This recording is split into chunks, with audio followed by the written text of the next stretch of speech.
Now, Anthony Joshua has shown us many versions: ruthless, technical, clinical, and defiant. But the real problem now is consistency. Too many trainers, too many identities, and too much confusion. If AJ can find the right environment, the right strategy, and rediscover that hunger, then greatness is not finished. The door is still open, but he must solve it. The Anthony Joshua problem that he needs to solve. Now, Anthony Joshua, when you think of Anthony Joshua, it's important to recognize that he's a former two-time heavyweight champion, and that deserves a lot of respect. And I vividly remember that performance against Vladimir Klitschko. I remember it. It was at Wembley. There was a huge attendance, a large crowd, an amazing atmosphere. And in the 5th round, Anthony Joshua was absolutely ruthless. And in the 11th round, Anthony Joshua rolled the dice. It was a defiant moment, a great moment in his career. But since that time, what has happened? Well, since that time, we've had different versions of Anthony Joshua, different versions. For example, against Joseph Parker, he was technical and defensive-minded. In the rematch with Usyk, he was more ruthless, pushing Usyk to go through the gears. I thought that was a really good version of Anthony Joshua. Against Francis Ngannou, he was critical and he was clinical. The pull counter, the right-hand pull counter, was absolutely magnificent. Against Daniel Dubois, he came up against a powerful force, a very powerful force. Dubois was like Mike Tyson that night. That night, he punched with serious intention. AJ was brave. He was very brave, but on that night, he could not handle the power, the timing, and the feet. In fairness, though, in round 5, he was coming back into the fight, and then he got knocked out by an absolute massive, huge backhand. And that fight was an amazing night for Daniel Dubois. Perhaps that was just his night. And that night said a lot about Daniel Dubois, but perhaps it also said a lot about AJ. Now, against Jake Paul, Anthony Joshua did what he was expected to do. And the ending of that fight was vicious and viral. Some criticized the performance. Was the criticism valid? Well, let's analyze the context. Jake Paul presented a constant moving target. And if we're honest, he presented lots and lots of courage. So what is the problem that AJ needs to solve? What is that problem? I feel he needs to be consistent. I think that there's a consistency issue. Not consistent with his training and motivation necessarily, but more so a consistency with his trainer and his training regime. Let's play devil's advocate. The more trainers you have, maybe the more you learn. However, on the other side of the coin, different trainers can conflict with your identity, and it can be confusing for a boxer. In hindsight, Robert McCracken did, I think, a great job, very good trainer. Also, I think Robert Garcia did a great job in his one fight in the Usyk rematch. Both of those trainers carry a wealth of experience, and that was reflected in the performances, even in the loss. And Anthony Joshua is actually doing some great work with Ben Davidson, but he has left that circle. Now he has transitioned again. Lack of consistency. And now he's with Usyk's team. That's a winning team. And hopefully he has found the right situation. The most important thing here, or maybe the important question, is to say, what is the most important thing? What is the most important thing? I think one of the most important things is to create an optimal boxing environment. Every boxer needs an optimal boxing environment to become the most optimal version of themselves. Also, they need to bring that hunger back, to bring that purpose back, that purpose. And in the Anthony Joshua context, or in the case of Anthony Joshua, you want to bring back that viciousness that he had. When he fought Klitschko in the 5th round, he was vicious. Technical, calculated, but vicious. In the 11th round, he was vicious. You want to bring that viciousness back. So in a sense, if the lack of consistency is the problem, then you need to create the consistency.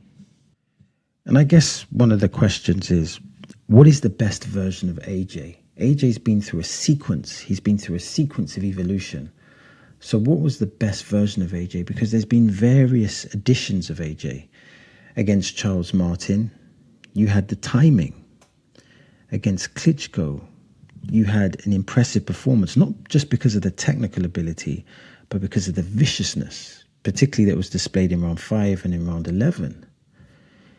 In the Usyk rematch, he showed new elements to his boxing style, particularly when it came to the body punching and the feet. And don't forget the Ruiz rematch, he was impressive there as well with regards to his boxing IQ. Then, under Ben Davidson, the pull counter with the right hand was absolutely beautiful. He showed other elements again to his style. I feel that any of these versions of AJ can get the job done. These versions of AJ would be very difficult to beat. And I feel that under the right conditions, AJ can win the world title again, and that would be great. And if he could beat Tyson Fury, that would really cement his career. I mean, his career is already cemented. He's already a great fighter, but this can, push his name and his credentials even further. Tyson Fury, of course, presents a huge challenge. There's reach, very high boxing IQ, and Tyson Fury has vast experience. Tyson Fury is a great boxer, and I believe for AJ, he will bring the best version of himself. So there is still a lot to fight for.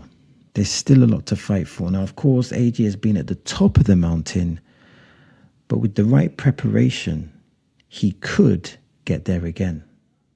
So how do we fix the problem? What are the solutions? Let's try and introduce some solutions. And let's break this down into phases. So phase 1, I feel that he needs an optimum boxing environment, because an optimum boxing environment will bring the best out of him. It will bring out that passion, that purpose, that tactical aggression. Phase 2, he needs the right strategy and clear identity. So each fight will present different strategies, so he needs the correct strategy, but also he needs a clear identity as to what he does. Think of Lennox Lewis. Lennox Lewis has a clear identity, a great jab, great backhand, etc. So he needs to have a clear boxing identity. Phase 3, they need to continue to develop his ability to adapt. Anthony Joshua is a former champion, a former 2-time champion, so he knows how to adapt. But there's a scale of adaptation, and Usyk is probably the best at adapting. So they need to keep developing his skill at being able to adapt to complicated situations or being able to solve puzzles. So that's phase 3. Phase 4, I feel like he needs to be dominant with his jab again. The jab is such an essential component of boxing, and he needs to make this a dominant weapon. There needs to be more jabs, which creates more opportunities for the backhand. Phase 5, again, effective feints. He needs effective, intelligent feints to set up opportunities, to set up attacking opportunities, but also to control distance. Because when you're feinting effectively, you can also use it to bide time. And finally, phase 6, they need to continue to work on the psychology of Anthony Joshua. I feel like the psychology of Anthony Joshua is essential, because from an outsider looking in, AJ with the right psychology is very, very dangerous. Of course, this is easier said than done, but if he can follow the right protocol, perhaps he can reopen the door to greatness. So now let's talk about Chris Eubank Jr., who of course is coming off the loss to Conor Benn in the rematch, and he did not look impressive in that loss. But in coming back, there's a question, and I think it's an important question. And that question is, should you work with your enemies? Now follow me here. Now some people say working with your enemies is good because you can be more objective, i.e. you can judge them based on their performance rather than the emotional relationship. Let me paint a picture. If Tony is an enemy, you judge the report on whether the report is good or whether the report is bad. So because he's your enemy, you can say, I don't like this report, you need to redo it. There's no friendship there to question that. But if Tony is your friend, maybe, just maybe, the friendship blurs your assessment of the performance of the report. Now, why am I talking about this? I'm talking about this because there are rumors that Eddie Hearn could be promoting Chris Eubank Jr. And these two have had historical conflict. In press conferences, they have had clashes. And let's be honest, in those clashes, they have successfully promoted the two fights. And those two fights were huge, particularly within the British context. And Chris Eubank Jr. has created this narrative bias that he is the truth teller. But here's the question. What is the truth now?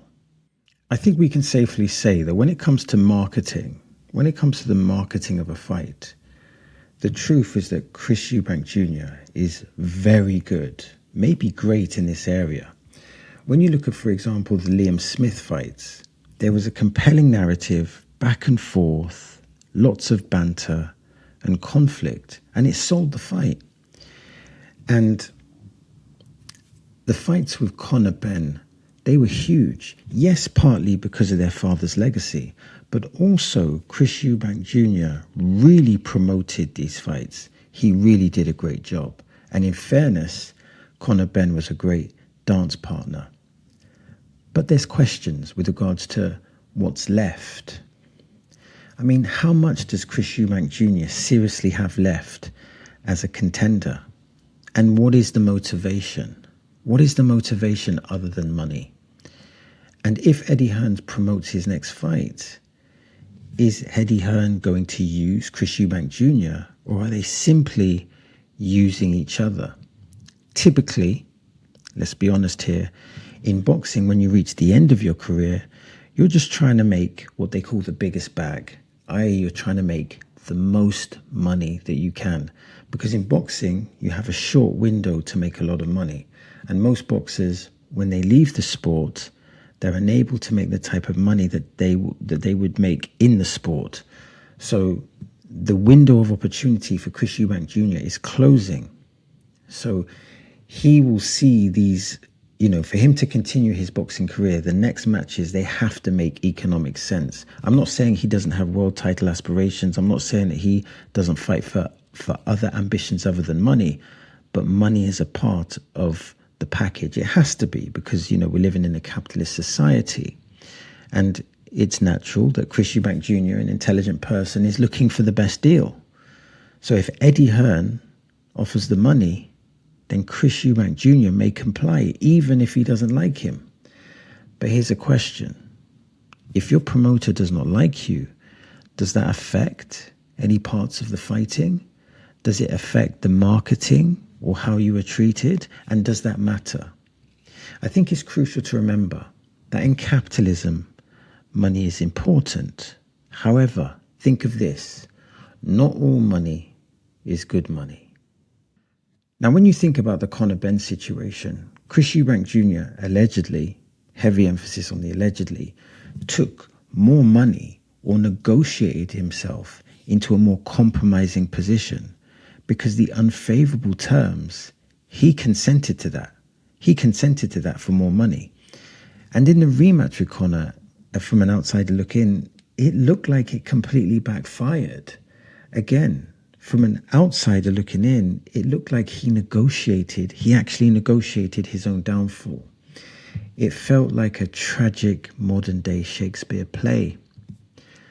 So whatever negotiation Chris Eubank Jr. has with whichever promoter, whether it be Eddie Hearn or someone else, hopefully it does not compromise his health. I think that should be number one. We definitely need to learn from previous mistakes, particularly that it was revealed that he had some type of health issue. I think if we look at the evidence being the rematch with Conor, he may be on the decline. But I sincerely hope that I'm wrong. Hopefully, he can give us some more great nights without sacrificing his health. So I want to discuss the Holly Holm-Stephanie Hearn rematch. Now, the first fight, which was a title fight, Hearn had success, a lot of success, with the backhand counter. She was really effective with that backhand counter in the first fight. And in fairness, Holly Holmes, even though she looked taller and she looked like she had the bigger reach, she was struggling to catch or roll under the backhand. She was really struggling with that counter. And for her to have any chance in the rematch, she needed to correct this detail. And in fairness, she did correct it. Holly Holm, she managed that counter-punching window really, really well. I was so impressed with her being able to make those adjustments. And this shows Holly Holm's boxing IQ. However, despite making the adjustments, despite looking like at times that she dominated the fight, no disrespect to Stephanie Hearn, she didn't get the decision. And a lot of people felt that she deserved the decision. Now, of course, we need to preface this by stating that boxing is subjective, scoring is subjective. It's a difficult task. Even the way you're positioned, particularly in the building of a fight, can dictate how a fight is scored. However, when you put in the work that Holly Holm clearly did, when you put in the work, the preparation, and then back it up with a great performance, that must be absolutely heartbreaking. Big respect to Stephanie Hearn. Of course, it's not her fault. She was very gracious speaking after the fight, and I do like that. I do like the respect. Holly tried to be respectful, but she did assert in the interview after the fight that she thought that she won. And I do empathize with the frustration of Holly Holmes. She is already a legend. She has given so much, and clearly she put together a great performance. You know, when it came to Holly Holmes' performance, I was impressed with the feet, I was impressed with the backhand, I was impressed with the jab. And like I said, she handled that counter-punching window. She just made the adjustments. She made the adaptations. And perhaps at this time, it's just important to not only acknowledge Holly Holmes' performance, but just to acknowledge her credentials. She is arguably a top 10 female boxer of all time. You know, I would definitely put her in the top 10 list without a doubt. And it's important to recognize that she was carrying the torch for female boxing when the masses were not paying attention to female boxing. She was the Ring Magazine Female Fighter of the Year twice, and she had multiple world champions when she was a boxer. This is a very, very impressive resume. Yet, when she transitioned to UFC, and when she fought Ronda Rousey, who was a monster, she was a dominant champion, few gave her a chance. And I felt like a lot of people were quite dismissive of Holly Holmes' resume, but her footwork, her good technical boxing skills, and a phenomenal head kick, that changed history because she knocked out Ronda Rousey. Ironically, Holly Holmes' kickboxing background paid dividends here.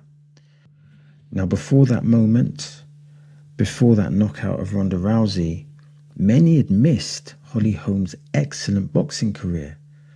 And it was that performance against Ronda Rousey that made us revisit and acknowledge her greatness.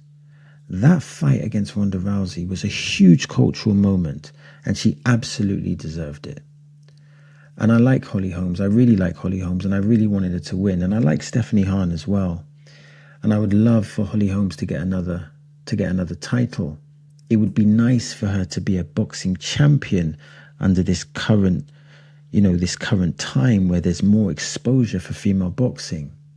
If if this is the end, I hope she is financially secure and has made lots of money. And hopefully she can transition into a life after fighting that is purposeful and meaningful. So did Eddie Hearn expose Dana White? Now Dana White and Eddie Hearn, they just can't stop talking about each other. Now, Eddie Hearn is a very successful businessman, and Dana White is a very successful businessman. And considering now they're in the same business, conflict is absolutely inevitable. Now let's look at Dana White's resume. He's the head of UFC. UFC is a company valued at $12.1 billion in 2023. He effectively has a multi-billion-dollar brand. Let's be honest, it's super impressive. And what's more impressive is that he took the UFC from a $2 million acquisition in 2001 to a multi-billion operation. He clearly knows how to operate within the capitalist landscape. Now, Eddie Hearn is the chairman of Matchroom Sports, and Matchroom is valued at $1 billion. Again, it's a great, successful company. Eddie Hearn markets his boxing very well, and he also markets himself very well. Eddie Hearn built Matchroom Boxing into a global boxing power, superpower. Again, very impressive. Now, Dana White has entered boxing. So, since Dana White has entered boxing, these two just seem to go back and forth all the time. Of course, they're promoting their brands.